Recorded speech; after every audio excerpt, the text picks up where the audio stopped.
भारत पर विजय, जिसे प्लासी के संग्राम 1757 से आरंभ हुआ माना जा सकता है, व्यावहारिक रूप से 1856 में डलहौजी के कार्यकाल का अंत था। किसी भी अर्थ में यह सुचारू रूप से चलने वाला मामला नहीं था, क्योंकि लोगों के बढ़ते असंतोष से इस अवधि के दौरान अनेक स्थानीय क्रांतियाँ होती रहीं।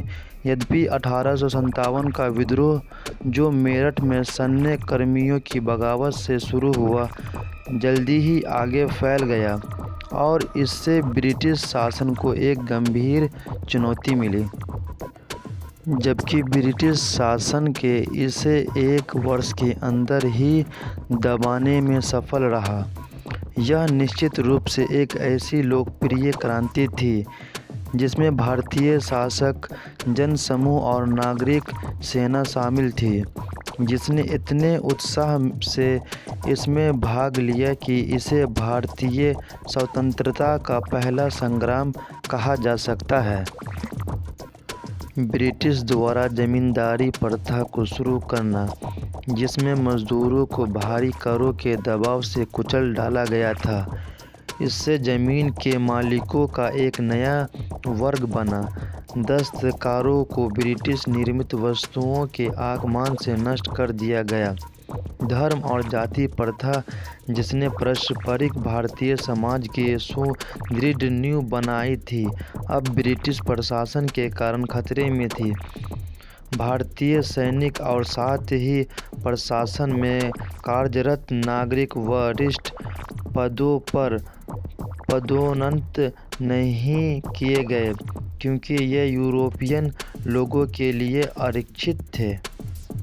प्रकार चारों दिशाओं में ब्रिटिश शासन के खिलाफ असंतोष और बगावत की भावना फैल गई, जो मेरठ में सिपाहियों के द्वारा किए गए इस बगावत के सबर में सुनाई दी, जब उन्हें ऐसी कारतूस मुंह से खोलने के लिए कहा गया जिन पर गाय और पीक की चर्बी लगी हुई थी। इससे उनकी धार्मिक भावनाएं आहत हुई। हिंदू तथा मुस्लिम दोनों ही सैनिकों ने इन कारतूस का उपयोग करने से मना कर दिया, जिन्हें 9 मई 1857 को अपनी साथी सैनिकों द्वारा क्रांति करने के लिए गिरफ्तार कर लिया गया।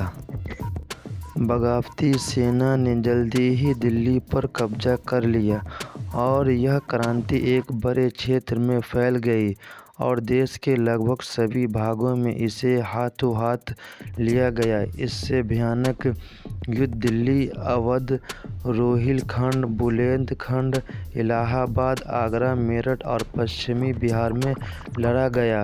विद्रोही सेनाओं में बिहार में कुंवर सिंह के तथा दिल्ली के बख्त खान के नेतृत्व में ब्रिटिश शासन को एक करारी चोट दी।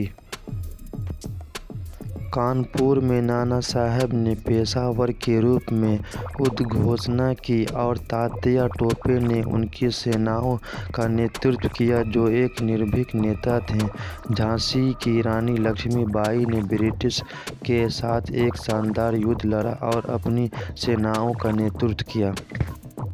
भारत के हिंदू, मुस्लिम, सिख और अन्य सभी वीरपुत्र कंधे से कंधा मिलाकर लड़े और ब्रिटिश राज को उखाड़ने का संकल्प लिया। इस क्रांति को ब्रिटिश राज द्वारा 1 वर्ष के अंदर नियंत्रित कर लिया गया, जो 10 मई 1857 को मेरठ में शुरू हुई और 20 जून 1858 को ग्वालियर में समाप्त हुई।